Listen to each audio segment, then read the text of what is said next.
Seguimos en esta hermosa tarde, una vez más, el reto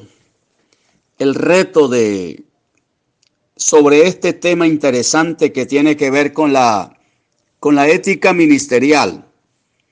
No nos cansamos de descubrir y enseñar y participar lo hermoso y lo maravilloso que es esto. Pastor Daniel Betanzos Fuentes, pastor evangelista, conferencista de la Iglesia de Dios en México, Evangelio Completo, Pentecostés, Ciudad Madero, Tamaulipas, México. Sigamos enriqueciéndonos en esta hermosa semana con el encanto de la ética ministerial, la conducta, nuestro estilo de vida, como ya lo hemos estado manejando la semana pasada y en esta otra. Seguir los pasos de Cristo y responder al llamado de servir en el ministerio es uno de los pasos más importantes que uno puede tomar en esta vida. Ser pastor implica un llamado a ejercer un ministerio de suma importancia para la iglesia. Las iglesias locales, sus miembros y su comunidad requieren el ministerio de un pastor llamado, ungido y capacitado, que tenga un profundo amor por la obra de su Señor, al mismo tiempo que provea alimento para sus ovejas, siendo honestos.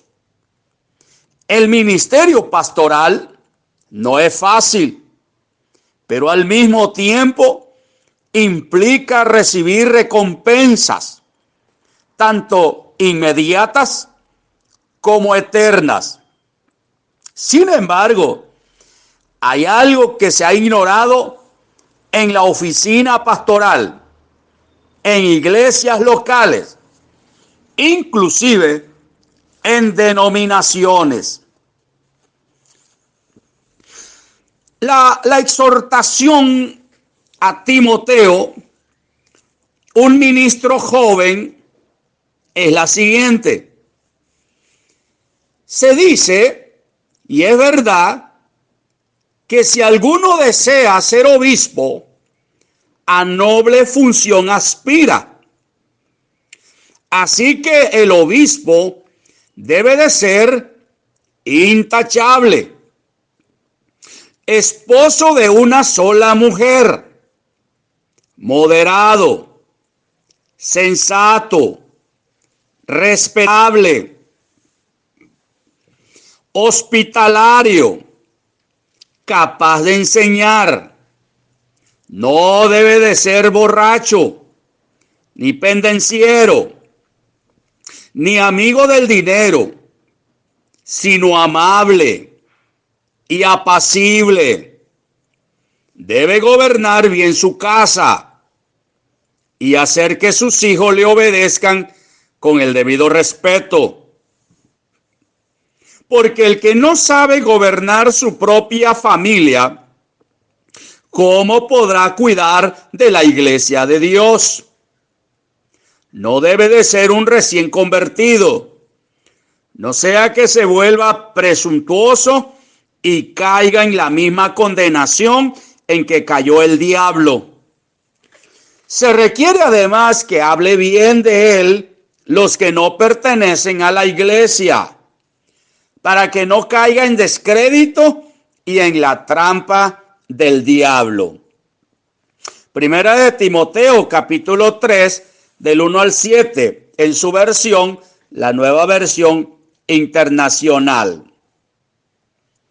Este pasaje es importante que sea aplicado al ministro contemporáneo en la vida del pastor y líder. Es verdad que el pasaje se lee en las ordenaciones de ministros y en la instalación de pastores. Pero es importante examinar con un poco más de intencionalidad el significado de estas palabras. Se encontrarán consejos significativos para los ministros de hoy y se entenderá más de la persona y las necesidades del pastor. Este pasaje es clave para entender cómo se puede proveer un mejor cuidado a nuestros pastores, ya que el trabajo eclesiástico depende en ellos. Para tener éxito en el ministerio, es importante reconocer la persona del ministro. ¿Quién es? ¿Qué talentos tiene? ¿Qué debilidades tiene?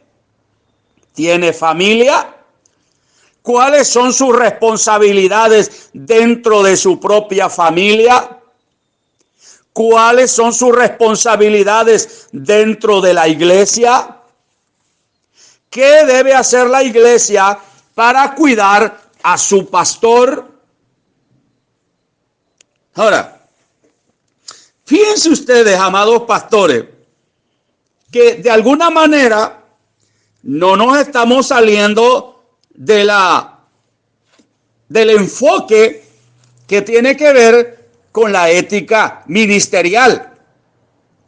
Pero sí tiene que ver también con la intención de pensar, y no vamos a justificar, por favor. No se trata de justificar. Muchas veces, cuando un pastor de alguna manera se equivoca, falla, comete un error, pues tratamos de pacificar la acción, como de una tolerancia. Sabemos que un ministro, un pastor, es un ser humano, eso lo sabemos. Es importante reconocer que el pastor, ante todo, es un ser humano, que tiene las mismas necesidades físicas, emocionales, sociales, que tienen los miembros de la congregación. Tienen debilidades, fuerzas, sentimientos, emociones, y es susceptible a enfermedades también. Entendemos también que el pastor no es un superhombre con habilidades sobrenaturales como para multiplicar las horas del día, sobrevivir todo el día con una sola taza de café, resolver todas las situaciones difíciles que muchas veces son imposibles de resolver cuando nos es informado de inmediato o de resistir toda tentación. Lo sabemos, pero esa no es una pauta para justificar nuestras acciones o nuestros hechos. Entonces, nosotros tenemos que tener mucho cuidado de nuestras acciones como pastores. Sabemos todo esto. Pobrecito, pastor. No, yo entiendo que cuando un pastor se equivoca o cae en el pecado de la sexualidad, yo le voy a decir con sinceridad, el pastor se descuidó en su relación espiritual. Podemos entenderlo, pero cuando uno abre puertas, pues van a suceder cosas. Entonces veamos este punto como el pastor, como ministro, es un ser humano, se va a equivocar, pero tratemos de entender de que el Señor nos llama de alguna manera a que nosotros seamos irreprensibles, que nadie nos acuse, que nadie hable mal de nosotros por hablar nada más. Una de las cosas muy importantes que el pastor es representante de la congregación en la comunidad. y está identificado con su iglesia. Por eso es tan importante tener un buen testimonio en la comunidad. Desafortunadamente, cuando hace las cosas bien, no hay reconocimiento. Pero tan pronto comete un error o cae en pecado, entonces todos lo señalan. Al tiempo que es una capacidad del pastor, esto tiene grandes efectos evangelísticos, ya que reflejar una cara pública con responsabilidad se puede convertir en un medio de acercamiento de nuevas personas de la comunidad a su iglesia.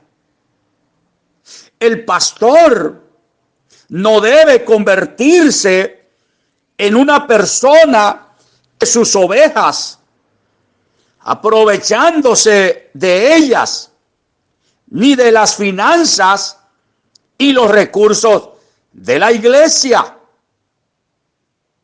Entonces, ¿qué importante es esto? Ahora, muchos de los pastores hoy en día no toman con la debida responsabilidad la preparación del material a predicar, ni en el estudio de la palabra, ni en el tiempo de oración para ello. Por lo que algunos muchas veces optan por usar mensajes que, como no tuvieron la importancia, no le dieron la importancia de ministrar, de estudiar, de leer, pues predican lo que se les viene en mente. Eso es un grave error, totalmente. Entonces, el pastor, aunque es pastor de una iglesia, también no debemos de olvidar que es esposo de su esposa, padre de sus hijos. ¿Sí? Necesita entender que habrá momentos en los que se deba quitar su ropa oficial para ser una persona normal en su familia. Hablando de la ética pastoral, ¿me entiende? Es muy importante la ética pastoral en estos aspectos. Fíjense, a veces el pastor, la semana pasada estuvimos haciendo mención sobre la importancia del descanso, de la salud física en el ministerio pastoral. Lógicamente que como pastores podemos ministrar solamente en la capacidad en la que nos permite el cuerpo y la salud. Por ello uno no debe malgastar el único cuerpo que tiene.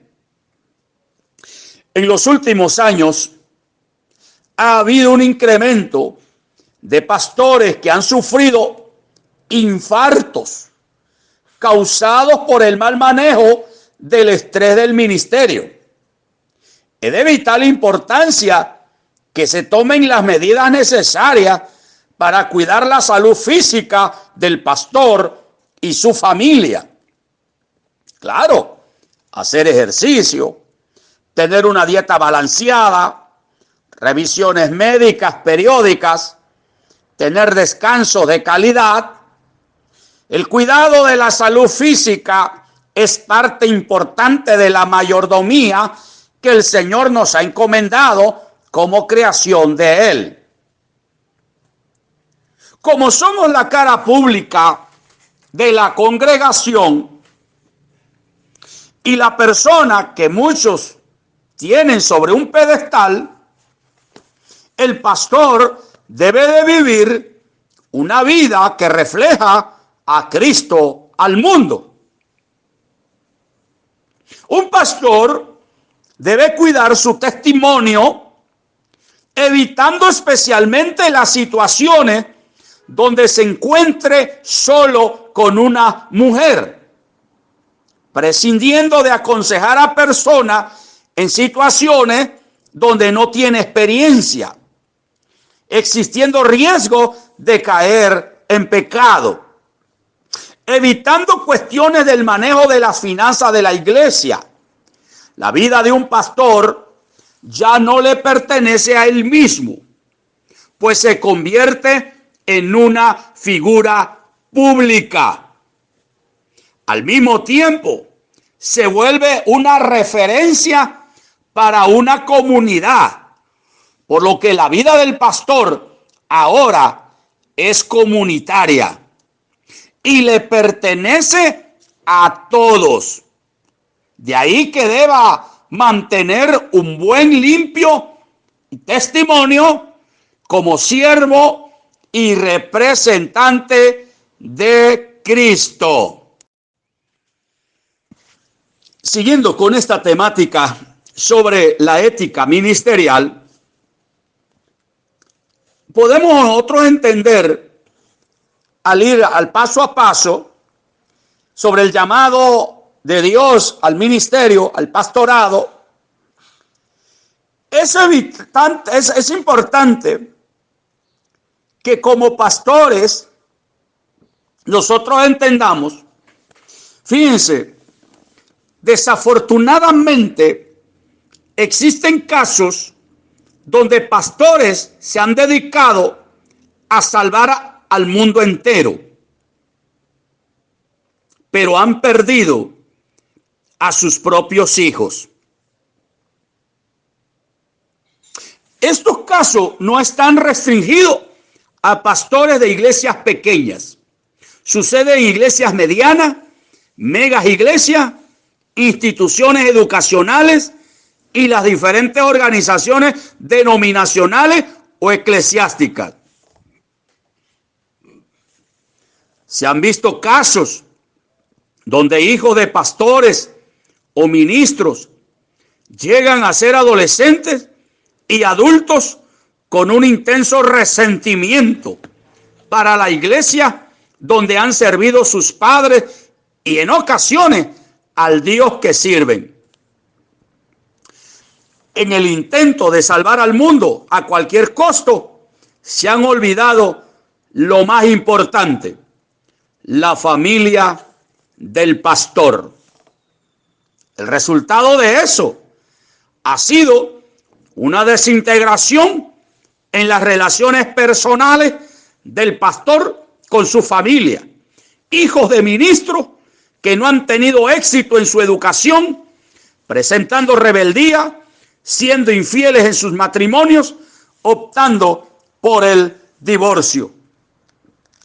Si yo les contara los casos que hemos visto a nivel ministerio pastoral, de cuántos ministerios han perdido su familia, porque un día se dedicaron 100% a la iglesia y se olvidaron que tenían una familia que atender.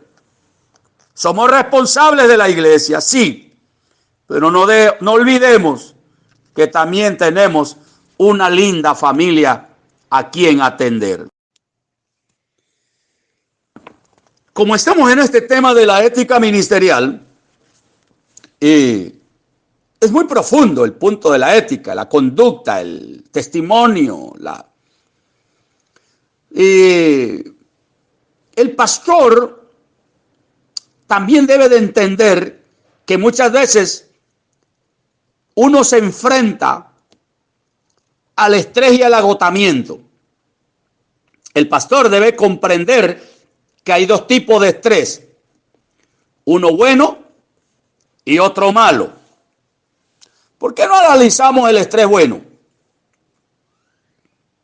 Este estrés es el que alguien siente cuando está animado porque va a hacer algo bueno, o emocionalmente. El pulso va más rápido, pero no hay amenaza, ni peligro o temor. Un ejemplo de este tipo de estrés es lo que las personas experimentan antes de subirse a una montaña rusa o a la sensación de lanzarse desde un paracaídas.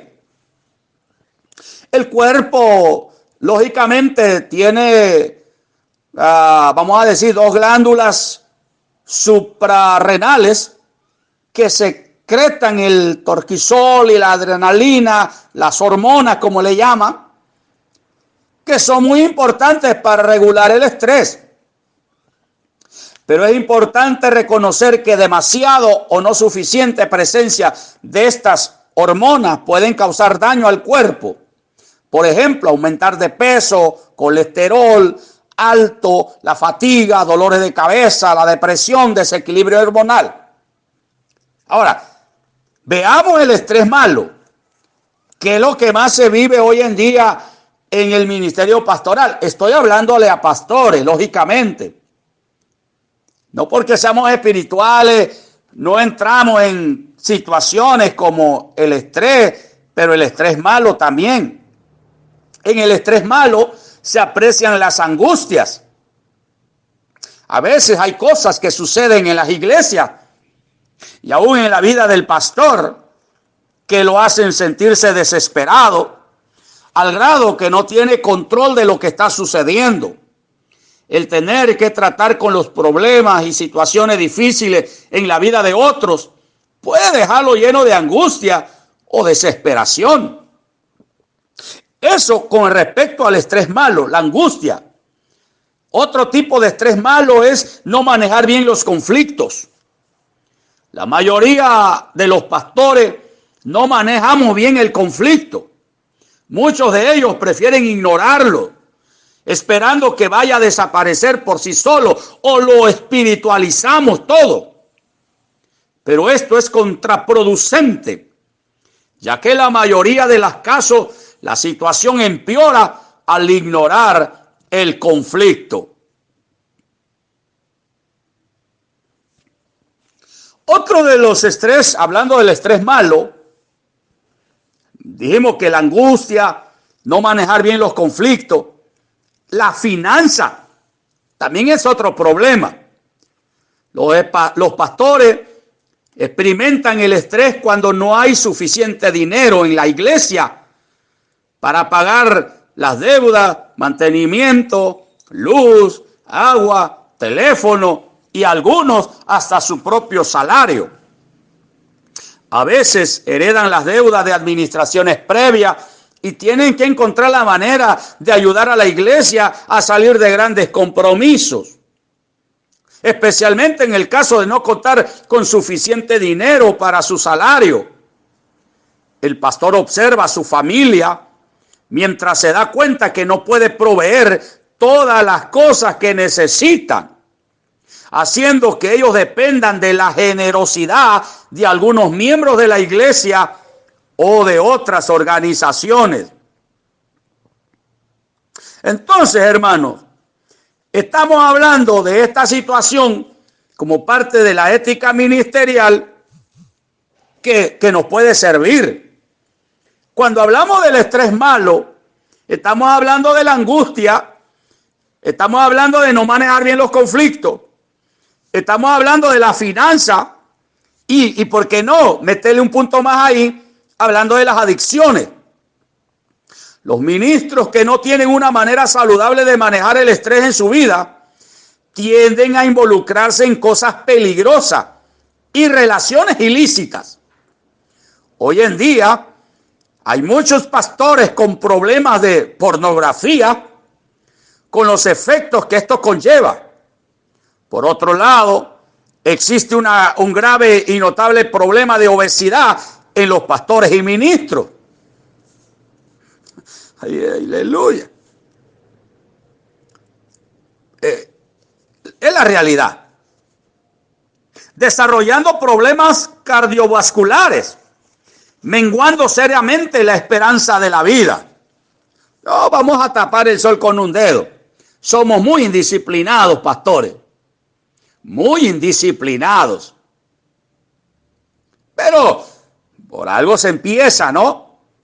Cuidemos nuestro cuerpo, nuestra salud, porque es templo del Espíritu Santo. También en la ética estamos manejando las relaciones inapropiadas. Escuche bien, que este es el dolor de cabeza que ha vivido la iglesia. Relaciones inapropiadas. Los ministros necesitan reconocer el peligro de caer en la tentación de tener relaciones inapropiadas. Hay un libro que me tocó en una ocasión leer, no sé el inglés, pero dice en su libro Sex Hate Paris, espero que alguien me haya entendido, escrito por Levax y Barton. En ese libro ellos enseñan que los pastores deben tener señales que los prevengan cuando se están acercando a niveles inaceptables de intimidad con los miembros. En este libro, ellos proponen la siguiente lista de señales para alertar a los ministros cuando existe el riesgo de problema. Bueno, estaría bueno que si usted lo puede conseguir o bajar, no sé si haya en internet. El libro se llama, déjeme decirle otra vez, yo no sé inglés, pero déjeme ver qué tal me sale. Sex Hate Paris. Escrito por Levax y Barton. Vamos a ver lo que ellos señalan para alertar al ministro cuando existe el riesgo de peligro, de problemas. Número 1, la prueba pública. ¿Qué pensarían los demás? Número 2, excitación física de uno mismo o de la otra persona. Número 3, fantasía sexual inmoderada. Número 4, gestos sexuales o lenguaje corporal. Número 5, intuición, instinto o no sentirse bien. Número 6, el deseo de compartir intimidades no requeridos. Número 7, un miembro que quiere demasiado tiempo o atención. Número 8, el deseo de cambiar el enfoque a un tema sexual. Así que es un libro de Levax y Barton en la página 107 y 108 de 1991. Espero que le pueda servir y dispense usted mi acento inglés. Bendiciones. Muy buenos días, amados pastores, siervos del Señor. Es un privilegio continuar compartiendo este gran tema que nos desafía cada día para entender el propósito de Dios en nuestra vida, como lo es la ética ministerial. Es muy profundo y dialogar sobre estos principios que nos pueden ayudar.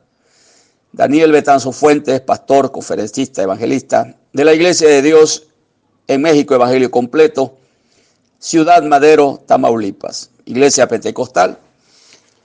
Quisiera iniciar en esta hermosa mañana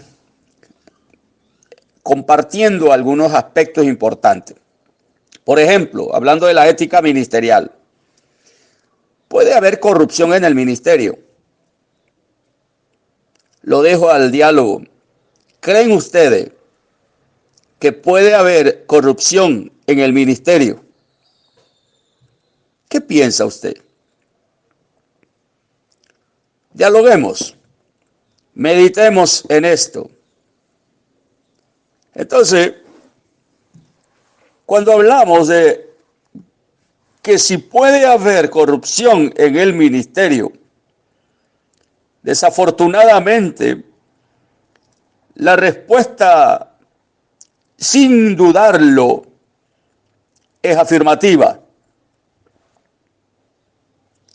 Pero, hermano Betanzo, somos pastores, ¿y eso qué? hermano Betanzo, hemos sido bautizados con el Espíritu Santo. ¿Y eso qué? Tristemente, nos hemos convertido en una tendencia a ser señalados. Entonces, hubo corrupción en el ministerio del profeta Balaam. Hubo corrupción en Judas Iscariote. Hubo corrupción en el de Diótrefes. Hubo corrupción en el de Semaías de Nehelán. Hubo corrupción en Demas, que abandonó a Pablo. Hubo corrupción en la profetisa Jezabel. Hubo corrupción en el de Figelo, Hermógenes. En cada uno de estos hubo cierta medida de corrupción. También, según el Nuevo Testamento, hubo y habrá corrupción en el ministerio de los falsos apóstoles. Segunda de Corintios, capítulo 11, versos 14 y 15. De los falsos profetas. Primera de Juan 4:1. Y de los falsos maestros. Segunda de Pedro 2:1 al 3. Viene a mi pregunta lo que yo estoy tratando de aclarar, porque yo pienso, yo siento, yo medito, que es parte de la ética ministerial. Por eso inicio haciendo la pregunta, ¿puede haber corrupción en el ministerio? ¿Qué es corrupción? Corrupción es ruptura. Corromper es romper o favorecer la ruptura de lo que está sano, de lo que es puro. El Señor Jesucristo nos entregó un ministerio sano, nos entregó un ministerio puro, pero con el pasar de los años, de los siglos, nosotros los seres humanos hemos ido corrompiendo el ministerio. Jesucristo nos dejó un ministerio, prediquen el evangelio. No dijo, hagan negocio con el evangelio. No dijo, estafen a la gente con el evangelio. Entonces, esa es la corrupción. Corrupción es la ruptura, es corromper, es romper o favorecer la ruptura de lo que está sano, de lo que es puro. Ahora, si usted busca un diccionario, ahí en los diccionarios nos dan muchos sinónimos para entender lo que es la corrupción. Por ejemplo, corrupción es corromper, es echar a perder, es podrir, pervertir, viciar, abusar, dañar, infectar, falsear, degenerar, prostituir, desvirtuar, escandalizar, sobornar, recibir soborno, adulterar la verdad. Y así me podía yo pasar esta mañana hablando acerca de la corrupción. Hoy se habla de eliminar la corrupción. Hoy nos enfrentamos a un sistema corrupto. Bueno, pero eso es allá. Los que no tienen el ABC, el mandamiento, la pureza del evangelio. Pero nosotros los pastores, ¿qué podemos decir de ello? Pastores que le cortan a los diezmos, pastores que falseamos nuestros ingresos, estamos envueltos en escándalos. Entonces, dañamos el concepto de esta hermosa, como es la ética ministerial. En otras palabras, corrupción es venalidad, es inmoralidad, es ambición insana.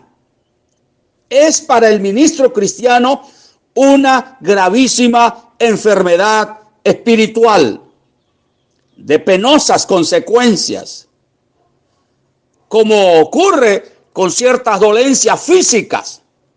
La corrupción se introduce y se desarrolla sigilosamente hasta que el cuadro patológico se instala en toda la personalidad. Lo peor del caso es que muchos líderes, pastores, ministerios, evangelistas, no se dan cuenta de su enfermedad y suponen que están en armonía o en armoniosa relación con Dios. Sin lugar a duda, hablar de la ética ministerial, uno le puede seguir escarbando a este tema tan fascinante que nos para en el camino y nos dice, alto. Cuando hablamos de esto, y el tema que yo estoy hablando aquí en esta mañana, que puede existir corrupción en el ministerio. Y los que me están escuchando allá dirían, híjole, no debiera, pero sí existe. Ahora, ¿cómo hablamos de los orígenes de la corrupción? La corrupción, hermano, no es un fruto de la casualidad. Adán y Eva, escuche bien, Adán y Eva iban a ser los líderes de la humanidad naciente. Sin embargo, Satanás los atacó antes que ellos asumieran el liderazgo. Les propuso algo bueno, entre comillas, agradable, entre comillas, codiciable para alcanzar la sabiduría, entre comillas. Así se presentó la corrupción en tres aparentes virtudes. Ellos creyeron que esa nueva estrategia era mejor que la recomendada por su propio creador. ¿Qué no nos han propuesto a nosotros? ¿Qué no le hemos propuesto a los hermanos tesoreros de la iglesia? Quítale este número, ponle más chiquito, rebájale la cantidad. ¿Qué no nos han propuesto para hacer daño, para podrir nuestro ministerio? Fracasaron en su ministerio desde el comienzo. La corrupción contaminó a su primer hijo, Caín, que era el del maligno, dice Primera de Juan 3:12. Por eso Caín, sintiéndose desairado por Dios, en vez de ofrecer en sacrificio la sangre de algún cordero, se transformó en una especie de sacerdote satánico y consumó el primer sacrificio humano en los albores de la historia de la corrupción, derramando la sangre de su hermano Abel. La corrupción se extendió a todo el planeta.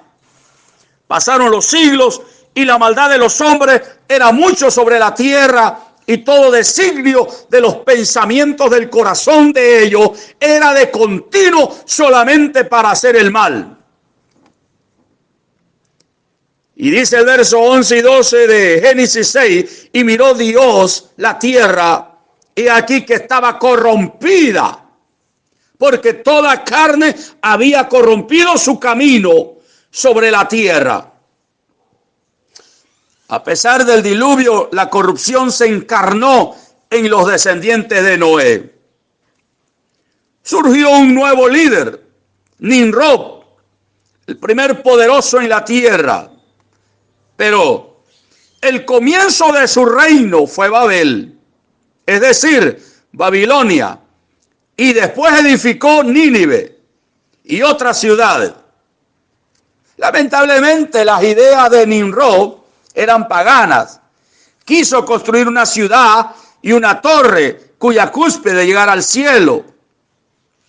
Creo que Nimrod aspiraba a un gobierno global, pero sus ambiciones personales y sus planes no coincidieron con los planes de Dios. Para mucha gente de aquel tiempo y de las generaciones siguientes, Nimrod fue un gran gobernador de naturaleza divina, quizás un dios como Marduk.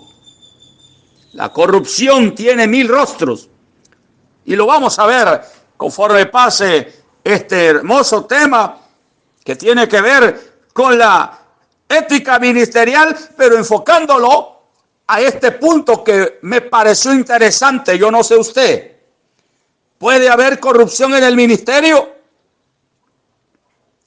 Entonces, analicemos paso a paso la importancia que tiene que ver la ética ministerial y que contrachoca contra la idea de que exista corrupción en el ministerio. Cuando usted y un servidor estamos hablando acerca de la ética ministerial, sinceramente, uno tiene que entenderlo, querido hermano.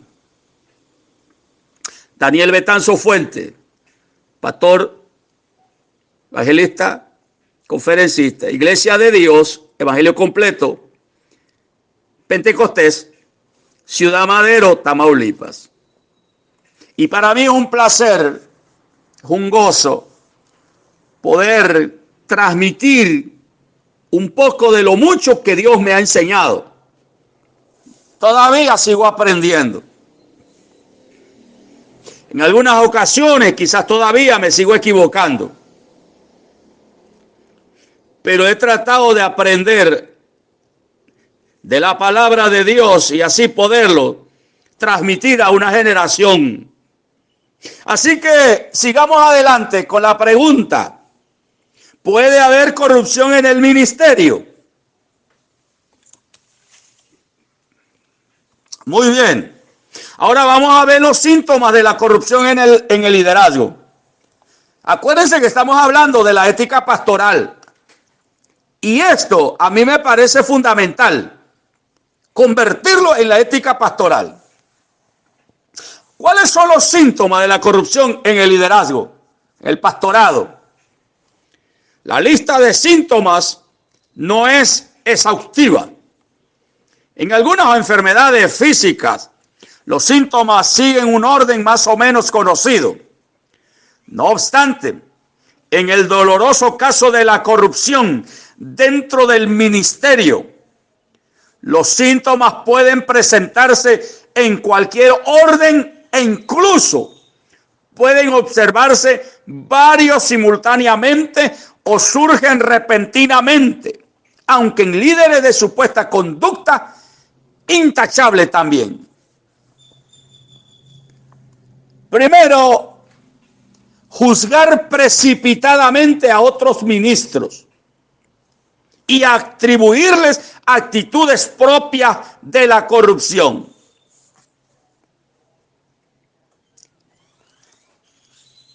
Vamos a pensar que en más de medio siglo de ministerio he oído historias de tristes casos de consiervos acusados injustamente por sus propios colegas. Hello, ¿están ahí? Se ha visto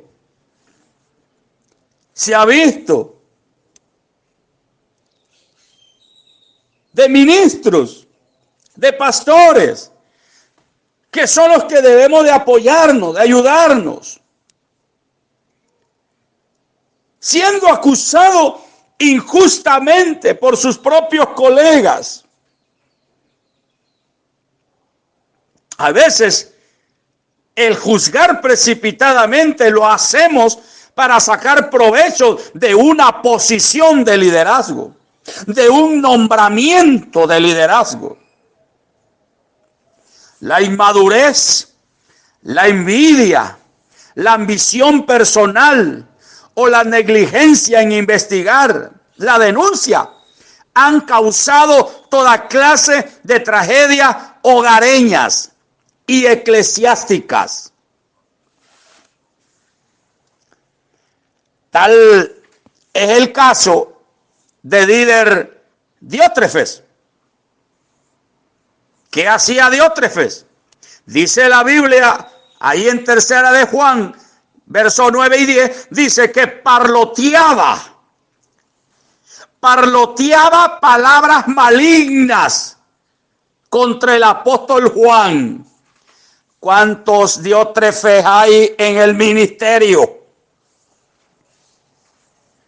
¿Cuántos Diótrefes hay en las supervisiones? Sin duda, Diótrefes pretendía afirmarse en el poder y calumniaba a Juan para desplazarlo de su liderazgo. Los celos y las ambiciones insanas son causas frecuentes de esa clase de actitudes. Estamos hablando acerca de que si puede haber corrupción en el ministerio, porque estamos hablando de la ética. Hablamos de los orígenes de la corrupción. Ahora estamos hablando también de los síntomas de la corrupción en el liderazgo pastoral o en el liderazgo general. Dijimos que uno de los síntomas es juzgar precipitadamente a otros ministros y atribuirles actitudes propias de la corrupción. Número 1. Número 2. Segundo síntoma de la corrupción en el ministerio: la invasión del campo de labor de los colegas en el ministerio, arrebatando vidas y áreas que son legítimamente atendidas por otros siervos de Dios. ¿Existe esto o no existe, pastores?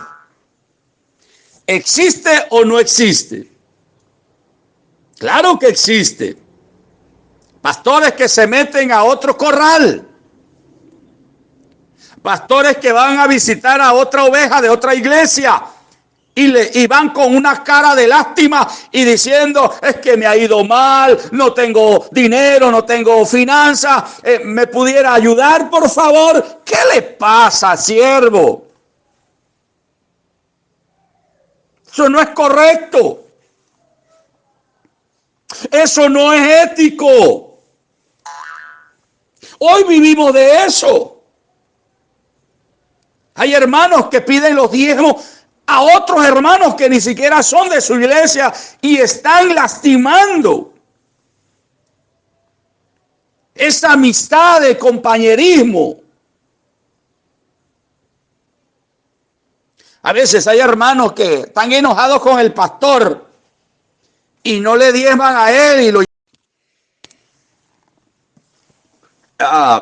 Cuando Pablo escribe a Tito, allá en Tito capítulo 3, verso 10, 11, Pablo le escribe y le hace una recomendación. Mire usted lo que le dice Pablo a Tito: al hombre que cause divisiones después de una y otra amonestación, deséchalo, sabiendo que el que tal se ha pervertido y peca y está condenado por su propio juicio.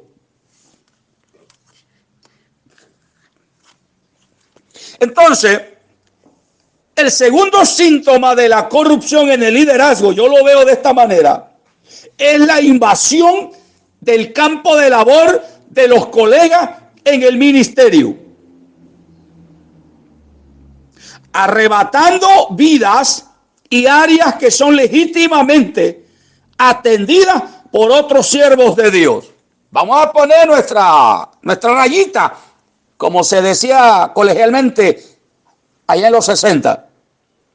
Respetemos el área de trabajo de cada siervo.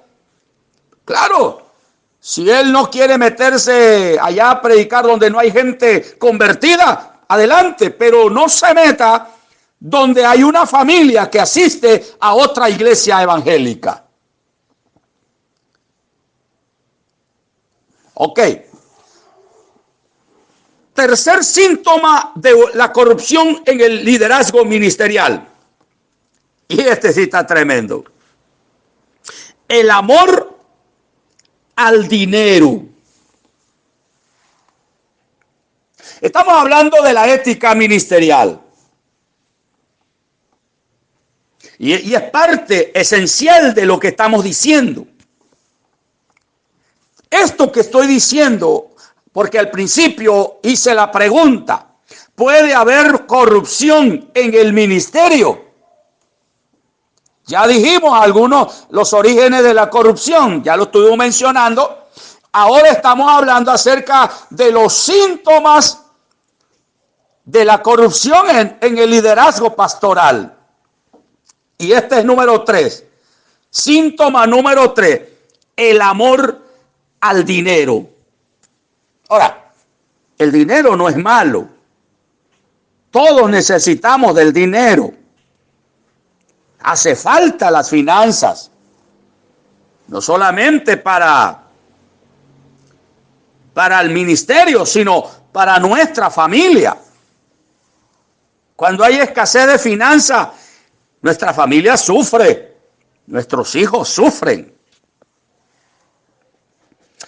En cierta ocasión, pues nos estaba yendo un poco mal financieramente y no teníamos ingresos más allá de nuestras necesidades, lo mínimo.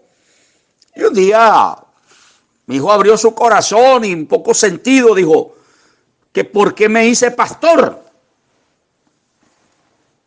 Y yo le dije que pues Dios me había llamado y yo tenía el llamamiento desde los 18 años. Antes de que tú nacieras, el Señor ya me había llamado. ¿Y por qué? ¿Por qué lo digo? En un sentimiento, porque yo no podía en ese momento proveerle quizás todo lo que él sentía y deseaba y quería. Pero yo le comprobé que durante tantos años Cristo nunca me había abandonado y siempre había estado ahí para suplir lo básico de nuestra vida. Es cierto, el dinero es indispensable. Es importante. Pero aquí no es el dinero, es el amor al dinero. Hay pastores que se meten en negocios turbios. Yo conocí a un pastor en una ciudad que tenía una bodeguita. Y ahí en esa bodeguita tenía droga. Fue un escandalazo cuando eso se descubrió. Pastores que se meten en tandas y luego no entregan el dinero. Pastores que hacen rifa y luego no entregan el dinero. Eso es terrible. Deja una mala sensación de integridad. Entonces, pero aquí estamos hablando del amor al dinero. Gran tentación en el ministerio. En su primera carta a Timoteo, Pablo dedica una extensa párrafo a líderes que toman la piedad como fuente de ganancia. La codicia es una de las frecuentes formas de corrupción. El apóstol está aludiendo específicamente al que enseña otra cosa y no se conforma a la sana palabra de nuestro Señor Jesucristo y a la doctrina que es conforme a la piedad. Y agrega que los que quieren enriquecerse caen en tentación y lazo, porque la raíz de todos los males es el amor al dinero, el cual codiciando algunos se extraviaron de la fe. Entonces, eso lo declara en el capítulo 6 del verso 9 y 10 de la carta de Timoteo, primera carta. Hay que tener cuidado con ciertos énfasis en la prosperidad y su interpretación y aplicación práctica en la vida personal de algunos de los ministros que la pregonan. Voy a terminar con esta primera fase de este tema sobre la ética ministerial y voy a terminarlo para que ustedes ahí puedan aportar lo que ustedes puedan aportar y enriquecer este tema de la ética ministerial. Doy gracias a Dios por mi hermano Salomón, que me dio la oportunidad para una segunda semana y la verdad, lo he disfrutado. Pero hoy estamos hablando acerca de la ética ministerial y lo estoy enfocando como última parte ya hice la pregunta, no sé si ustedes se acuerdan de la pregunta que hice. ¿Puede haber corrupción en el ministerio? Hablamos de los orígenes de la corrupción. Ahorita estamos hablando de los síntomas que se ven en la corrupción en el ministerio. Y no se olvide, estamos hablando de la conducta en la ética ministerial del pastor, ministerio, liderazgo. Y entonces el cuarto síntoma de la corrupción en el ministerio. Y con esto le voy a parar por un momento para que más adelante seguimos aportando ideas, aportaciones de enriquecimiento. Usted aprende, yo aprendo y todos aprendemos. Número 4. Cuarto síntoma de la corrupción en el liderazgo. Vamos a ver este cuarto síntoma de la corrupción en el liderazgo. Muy bien, vamos a ver el cuarto síntoma de la corrupción en el ministerio. Y este cuarto síntoma es la impureza sexual. Impureza sexual. Ante la fuerza de la atracción sexual impura, sucumben hombres y mujeres que protagonizan relaciones ilícitas, tanto en el pensamiento como en los hechos, sin olvidar que también hay casos de homosexualidad y lesbianismo. Estas formas de corrupción podrían aparecer en el liderazgo cristiano. No se asuste, también los hay. En el Sermón del Monte, Jesús advirtió a sus discípulos: cualquiera que mira a una mujer para codiciarla, ya adulteró con ella en su corazón. Timoteo es exhortado a tratar a las jovencitas como hermanas, con toda pureza. Primera de Timoteo 5:2. Ahora, la tentación alcanza a ambos sexos. Y yo recuerdo que antes nos escandalizábamos porque nuestros muchachos caían en el pecado de la sexualidad. Pero hoy ya no son los muchachos. Ahora es hasta los viejos. Pablo aconseja, dice, a causa de las fornicaciones, cada uno tenga su propia mujer y cada uno tenga su propio marido. Primera de Corintios 7:2. El riesgo existe para los dos. Así como hay pastores infieles, también hay esposas de pastores infieles. Hemos visto historias donde la esposa se va con el miembro de la iglesia. Hemos visto historias donde el pastor se lleva a la secretaria de la iglesia. Lo hemos visto. Nadie nos ha contado esto. Lo hemos visto. Pero estamos hablando de la ética ministerial. La ética tiene que ver en la conducta, el comportamiento. A veces somos consejeros, nos llevan personas y de tanto y tanto entra una persona en la intimidad de la persona. Terrible.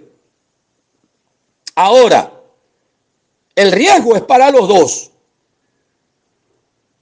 Por eso, el marido cumpla con la mujer el deber conyugal y asimismo la mujer con el marido, para que no os tiente Satanás a causa de vuestra incontinencia.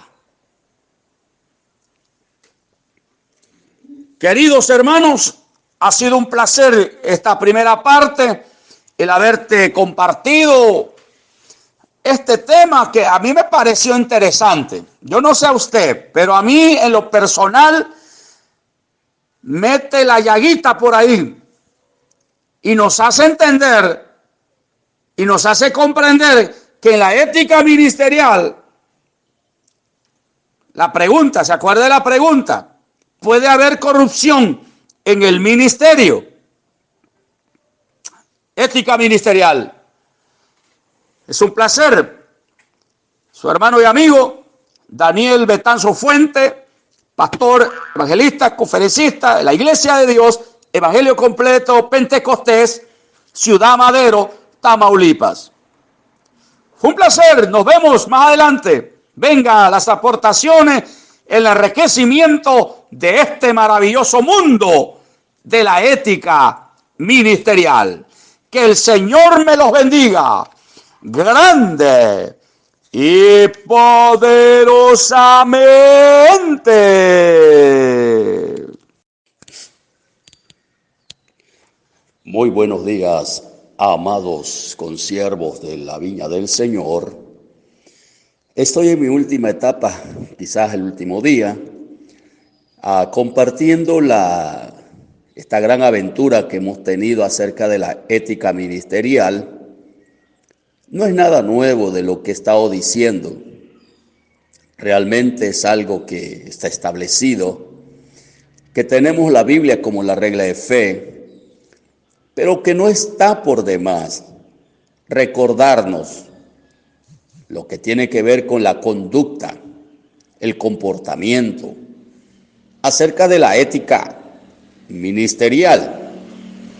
Por lo tanto, quiero terminar mi participación y agradecerle a Dios. En primer lugar, al Señor Jesucristo, a mi hermano Salomón, que me dio la oportunidad de participar en estas 2 semanas, que para mí, lo personal, han sido grandiosos.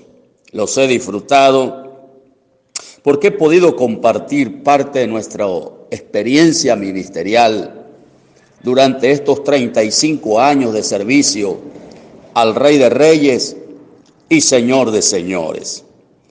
Mi nombre es Daniel Betanzo Fuentes, pastor, conferencista, evangelista de la Iglesia de Dios en México, Evangelio Completo, Pentecostés, en Ciudad Madero, Tamaulipas, México. Quiero terminar con este tema tan desafiante para nuestras vidas como lo es el de la ética ministerial. Y estuvimos el día de ayer analizando un poco acerca de la pregunta que hice: ¿puede haber corrupción en el ministerio? Yo no sé qué ha pensado usted, no sé qué se le ha venido a su mente acerca de este punto. Estuvimos hablando de los orígenes de la corrupción. Estamos hablando acerca de los síntomas de la corrupción en el liderazgo. Y todo esto tiene que ver con una ética ministerial. Así que hemos hablado de 4 síntomas de la corrupción en el liderazgo. Vamos a meditar. Hablamos primeramente de juzgar precipitadamente a otros ministros y atribuirles actitudes propias de la corrupción. En segundo lugar, el segundo síntoma, hablamos de la invasión del campo de labor de los colegas en el ministerio, arrebatando vidas y áreas que son legítimamente atendidas por otros siervos de Dios. El tercer síntoma que estuvimos analizando el día de ayer son los síntomas de la corrupción en el liderazgo. La número 3 es el amor al dinero. No es que sea malo el dinero, sino de lo otro, el amor al dinero. Y en cuarto lugar, estuvimos hablando, la cuarta síntoma de la corrupción en el liderazgo es sobre la impureza sexual. Hasta ahí nos hemos quedado. Vamos a continuar hablando acerca de los últimos síntomas que tienen que ver con el liderazgo en la corrupción ministerial. Síganos bendiciendo su nombre en el nombre de Jesús. Vamos ahora a el quinto síntoma de la corrupción en el liderazgo. No se le olvide que estamos hablando de la ética ministerial. El quinto síntoma de la corrupción en el liderazgo es el síndrome de Simón el Mago. Según el libro de Hechos, capítulo 8, verso 9 al 11. Esto tiene que ver con la necesidad de admiración. Cuando perdió popularidad, Simón se bautizó y pretendió comprar con dinero el poder del Espíritu Santo para garantizar el éxito de nuevas reuniones multitudinarias. Quiso hacer una inversión comercial. Simón quería mucha gente, poder, mostrar milagros, ser admirado y ser aclamado. Por eso, ante la oferta de Simón de querer comprar el don del Espíritu Santo, el apóstol Pedro le dijo: tu dinero perezca contigo. Arrepiéntete y ruega a Dios si quizás te sea perdonado el pensamiento de tu corazón, porque en hiel de amargura y en prisión de maldad veo que estás. Su vocación era corrupta.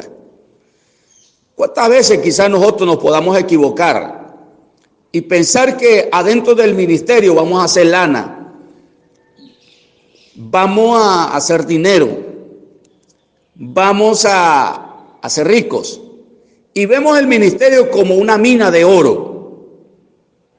Eso puede ser muy peligroso. Entonces, el sexto síntoma de la corrupción en el ministerio es, fíjense ustedes, es esta: la amistad con el mundo. Lógicamente, nosotros somos seres sociables. Somos seres sociables. Si no somos seres sociales, nunca vamos a poder ganar gente para Cristo. Que ellos se conviertan a ti y no que tú te conviertas a ellos. Cualquiera pues que quiera ser amigo del mundo se constituye enemigo de Dios. Santiago 4:4. ¿Qué es la amistad con el mundo? Es la aceptación de los supuestos valores del sistema mundano. Es la imitación del mundo de la manera de rendir culto a Dios y en la búsqueda de halagos para que la gente se sienta bien. Es predicar un mensaje light, liviano, agradable al público, con poco uso de la Biblia y muchos recursos de mercadeo. Jesús dijo: ay de vosotros cuando todos los hombres hablen bien de vosotros. Lucas 6:26. No podemos sacrificar nuestra identidad en las tribunas públicas. Cuando el apóstol Pablo disertó ante el gobernador Félix, habló acerca de la justicia, del dominio propio y del juicio venidero. Y Félix se espantó. No había sido un mensaje liviano. Muchas veces nosotros tenemos temor de hablar la verdad, de predicar la verdad, de decir las cosas como en la Biblia están, y queremos quedar bien con la gente. Hace años me tocó predicar un sermón, una serie de sermones titulado Las obras de la carne, y yo estaba orando por esa serie para compartirlo cada domingo. Y el primer domingo que voy a iniciar esta serie de estudios, entra a la iglesia un hermano que estaba batallando en su relación de familia, y él había engañado a su esposa y estaba viviendo en adulterio y todo eso. Cuando veo entrar al hermano, mi mente empieza a bloquearme, empiezo a sentirme desafiado y decía: Señor, ¿qué hago? ¿Predico este tema o no lo predico?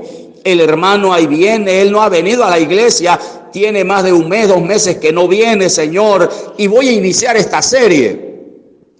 La familia del hermano que estaba entrando al templo me queda viendo como diciéndome: pastor, predique otra cosa. No hable sobre ese tema porque va entrando mi hermano y él tiene 2 meses que no viene a la iglesia. Yo estaba luchando internamente y digo: Señor, ¿qué hago? Y el Señor no me cambió mi tema. Tal como Dios me lo había dado, yo lo compartí, hablé de las obras de la carne, empecé hablando sobre el adulterio y la fornicación. Cuando yo estaba hablando de este tema, el hombre estaba llorando. Al terminar me abrazó y me dijo: pastor, Dios le dio esa palabra para mí. ¿Qué tal si yo hubiera quitado ese tema? Hay muchos que lo hacemos porque quizá vamos a perder el favor de las personas, el favor de la gente, el favor de las familias. Cuando Dios te habla un mensaje, Dios te respalda. Y no tienes que cambiarlo, no tienes que quitarlo. Compártelo como Dios te lo ha dado y Cristo va a honrar tu ministerio. Dice la Biblia: ay de vosotros cuando los hombres hablen bien de ustedes. Ahora, un síntoma más en esta hora, el 7º síntoma: los falsos dones de profecía. En el Antiguo Testamento advierte: cuando se levantare en medio de ti profeta o soñador de sueños, y se cumpliere la señal o prodigio que él anunció diciendo: vamos en pos de dioses ajenos que no conociste, y sirvámosles. No darás oído a tal profeta ni a tal soñador de sueño, porque Jehová vuestro Dios os está probando. Jesús anunció: muchos falsos profetas se levantarán y engañarán a muchos. En el Sermón del Monte, Jesús se refirió a los falsos profetas diciendo: muchos me dirán en aquel día, Señor, Señor, no profetizamos en tu nombre, y en tu nombre, y entonces les declararé: nunca os conocí, apartados de mí, hacedores de maldad. Entonces, hermanos queridos, estamos hablando de los síntomas de la corrupción. Entonces, queremos analizarlo y hemos compartido algunas cosas que pueden servir de ayuda a nuestro ministerio. Es una bendición poder compartir con ustedes. Y yo termino con esta participación. Hemos estado hablando durante esta semana, aparte de lo que es la ética ministerial. Voy a dejar lugar para aportaciones, enriquecimiento. Yo sé que tenemos diferentes pensamientos, es muy respetado. Yo los recibo, yo los acepto, tomo lo bueno, rechazo lo malo, pero me edifico con madurez, recibo lo que venga de Dios, y lo que yo siento que no es para mí, pues no me afecta en nada, ¿verdad que sí? Así que yo quiero terminar mi exposición de esta semana una vez más agradeciéndole a Dios y a mi hermano Salomón, que me dio la oportunidad de participar en esta semana. Y después de esta participación, vengan las aportaciones, sus puntos de vista, sus ideas, sus cosas que aún no estemos de acuerdo.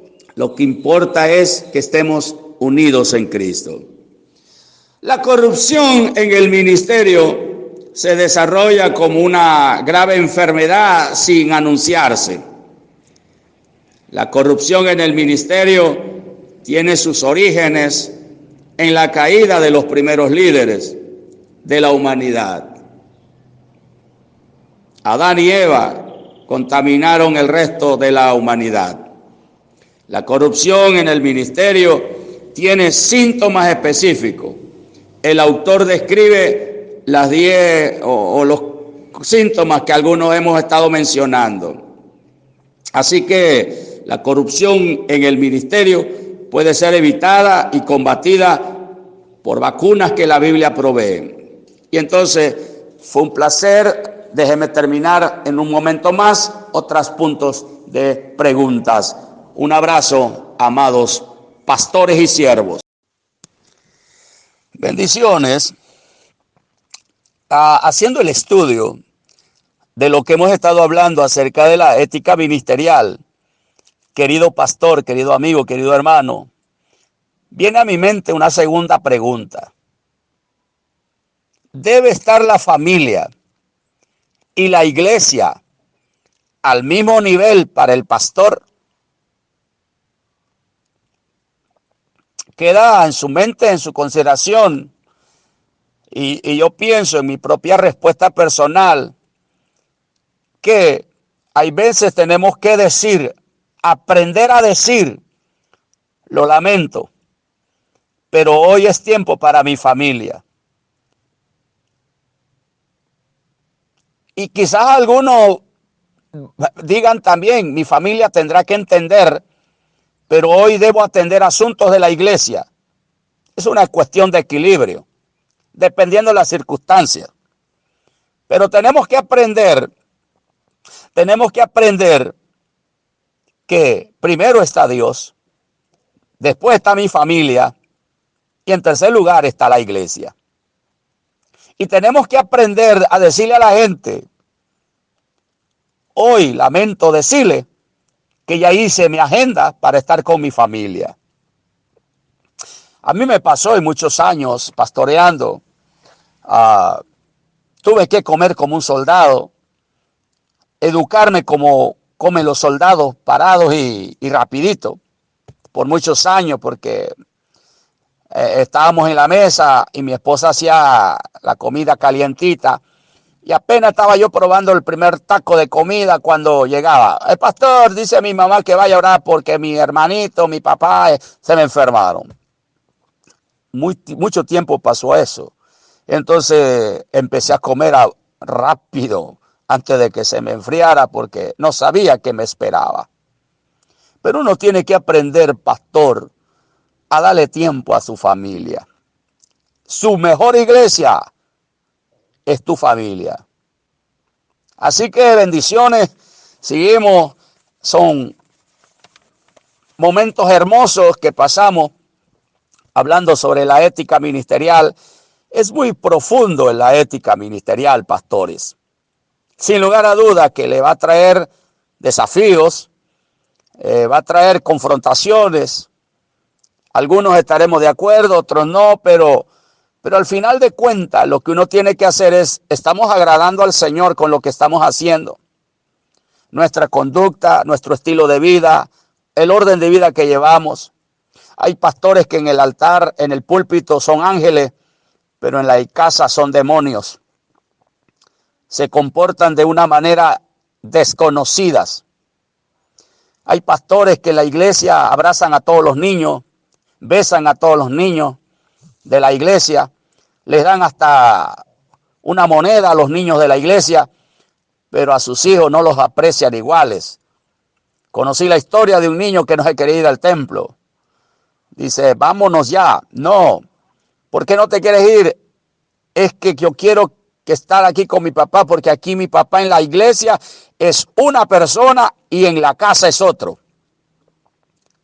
Hermanos, no dañemos el corazón de nuestros hijos. Bendiciones y un abrazo para todos.